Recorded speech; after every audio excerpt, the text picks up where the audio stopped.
Hey guys, so today I wanted to do a chatty get ready with me video where I'm going to tell you about the time that I got scammed from a dermatologist when I was in pharmacy school. And I am also going to show you my go-to makeup look that I love to do that makes me look put together and not too extra when I'm running errands. All right, so I'm going to start off with some foundation. This is just an NARS foundation. I like to do 3 drops. Let me tell you about the time that I got scammed by a dermatologist. So my skin has never been perfect. I've always had troubled skin ever since I was in high school. However, the summer of 2020 is probably when my skin got to its worst. At that time, I was still in pharmacy school, and I actually had my summer off of pharmacy school, and I was doing a summer internship at a local hospital. And at the start of the internship, my skin was fine. I mean, it still had breakouts, but it was not like severe cystic acne. However, towards like the middle of the internship, I got this notification, and I was working at a government hospital. So they do really extensive background checks, and I got this request to complete a 3-hour interview with a special agent. I don't know what it is. I don't know if it's the fact that I was born overseas or what that triggered the interview, but there was an interview that was triggered. And I have always been a super extra person. Like, I get anxious so quickly. I get worried so quickly. And me being born outside of the US, I just felt my mind jumped into conclusions, and I was like, why do they want this interview with me? Why is there a special agent? I must be getting deported. I just remember being so like dramatic, and I was crying all day when I found out about this interview. And I was like, what did I get my family into? They told me not to do this internship. They told me there was a risk for corona. I was not getting paid. And if you're not an overthinker, this may sound like an over-exaggeration, but my overthinkers know that it can get that bad, that anxiety can get that bad where you're just overthinking everything. Now, what did this do to my acne? It did this. My acne flared up, and it was the worst that it has ever been. After a week or two passed, I was like, you know what? This acne is not getting better. I need to do something about this acne. Me being a broke pharmacy school student, I did not have the money to go to a bougie dermatologist. So I just Googled dermatologists around my area, and I found this one that only had 2 reviews. But I don't think I noticed that it was only 2 reviews at the time. I just saw that it was a dermatologist, and he was an MD, and it was a 3-star place. All right, so I just applied my concealer as you saw, and I'm gonna set my face with this Fit Me powder. So I make an appointment, I go in, and then I am greeted by the front secretary, and she hands me so many papers, and it was basically like withdrawing my rights to complain.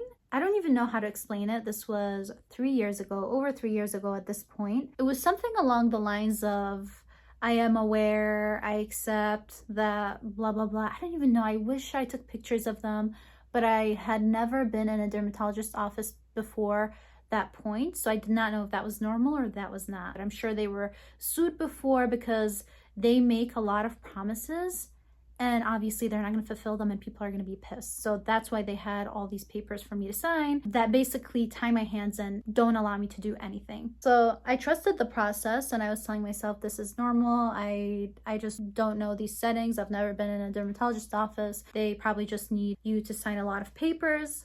So eventually this dermatologist comes out, and right from the get-go, he just looks very questionable. He's like this just very big man that honestly, like, he just does not give me doctor vibes. He looked very questionable, basically. I felt just so uncomfortable by his energy. But again, I was telling myself that I needed to trust the process, that he is a doctor and he's gonna help me save the mess of skin that I had at that time. So now I'm just gonna go ahead with some bronzer. I don't even know what palette this is. I've had it for years, but it does the job. So I go into this so-called dermatologist's office, and he starts telling me his life story. He starts telling me the history of the clinic that he's in, and he tells me about how his grandfather made this place and how he discovered a formula to curing acne that the media does not know about.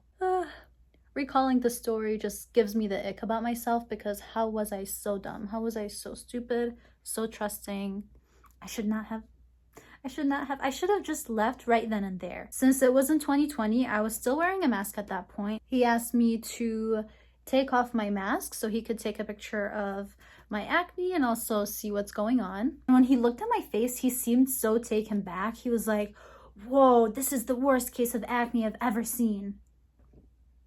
Like, I know my acne was pretty severe, but dermatologists are specialized medical physicians and they see the worst of the worst cases. So that comment made me feel just very uncomfortable, even more uncomfortable. All right, so now I'm gonna go in with the same palette and just use this blush. So then I put my mask back on and he starts showing me these rinky-dink products that are from a smaller company. And again, I wish I took pictures of these products, but they were essentially just products that you would expect to be sold at pyramid schemes. He basically starts selling me these products. And again, that is a red flag because a dermatologist is likely going to prescribe you a medication. They are likely going to give you options. They're not going to just show you products and try to sell products to you. That's what salespeople do. That's what pyramid scheme artists do. And that is what that dermatologist did. He starts sharing all of these testimonials about how people had acne similar to mine and how these products cured them. Me being a pharmacy student, I recognized the ingredients and the products were literally just benzoyl peroxide washes and creams, and there was also a moisturizer that had a lot of fragrance in it, but he swore that that is what made the difference. So he kept making these promises that my skin was going to be glowing, and he also promised that I would see a difference in just a week of using these products. And he kept telling me that he could tell that I was a little skeptical, but that I shouldn't knock it until I try it. And you guys, even though I was not convinced, I still ended up buying the products. When it was time to go and buy the products, I asked the secretary, I was like, I looked at the products and it was just benzoyl peroxide. It was 10% benzoyl peroxide. I was like, can you get this from anywhere else? Like, can you get this? Isn't this product benzoyl peroxide? Can't you get it from the pharmacy over the counter? And she was like, no, this has a special formula. You can't find this anywhere. And honestly, I take the blame because why didn't I just pull out my phone and check? Just check if that strength was available over the counter or behind the counter. Because these products were incredibly expensive. I paid $200 for 3 products of benzoyl peroxide that then I found out you can buy from over the counter. I am ashamed. All right, I'm gonna go in with this Ram Beauty eyeshadow palette, and I'm just gonna put a light color in the middle and then the browns in the outer corners of the eyes. So when the secretary told me that these products were not available anywhere else, I was like, they can't be lying. Like, they can't lie that much. Like, they can't look at me in the eye and lie to me and sell me over 200 worth of products that I can buy anywhere else. They just can't. Little did I know, they can. And they have no shame and they're just trying to get their money. I go to my car and search the active ingredients, and one of them was a spot treatment for acne that was benzoyl peroxide 10% that you just applied to your skin. And the other product was a benzoyl peroxide wash that was 10%. And that's what I wasn't sure about. I just wasn't sure if the 10% was over the counter or behind the counter. So I thought he was prescribing me something and I was just getting it easier. I did not have to go and pick it up from the pharmacy, that he just prescribed it and I was able to pick it up. Little did I know, benzoyl peroxide 10% is available at the pharmacy without need for prescription. This is so tragic because I was a pharmacy student and now I am a pharmacist, and looking back, I'm ashamed. But you know what? It is something that I learned from, I guess. Double check yourself to not trust people even though they have MD behind their name, because you never know what someone's agenda is. At the end of the day, I really did learn from that experience, and I learned to always speak up and to not be scared to confront someone, because you deserve to be treated with integrity. You deserve to be given the truth, especially when you're being vulnerable and you're going to get a medical condition treated. So that same day I called a friend and I just vented, I cried. I went to Target and picked up my $3 benzoyl peroxide treatment.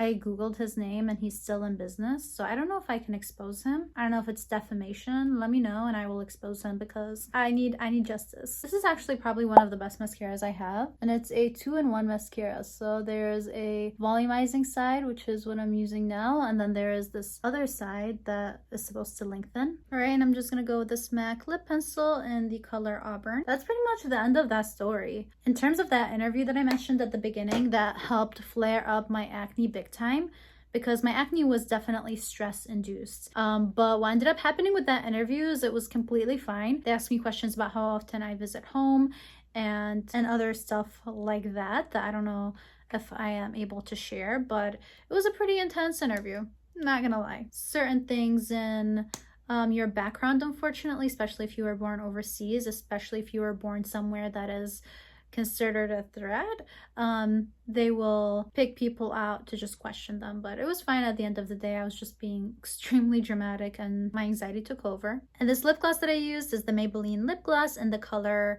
Ice. And I'm just gonna go ahead and set my face with this MAC setting spray. All right, lovelies, this is it for this video. I hope that you enjoyed this makeup look and also the story time, and I will see you next time.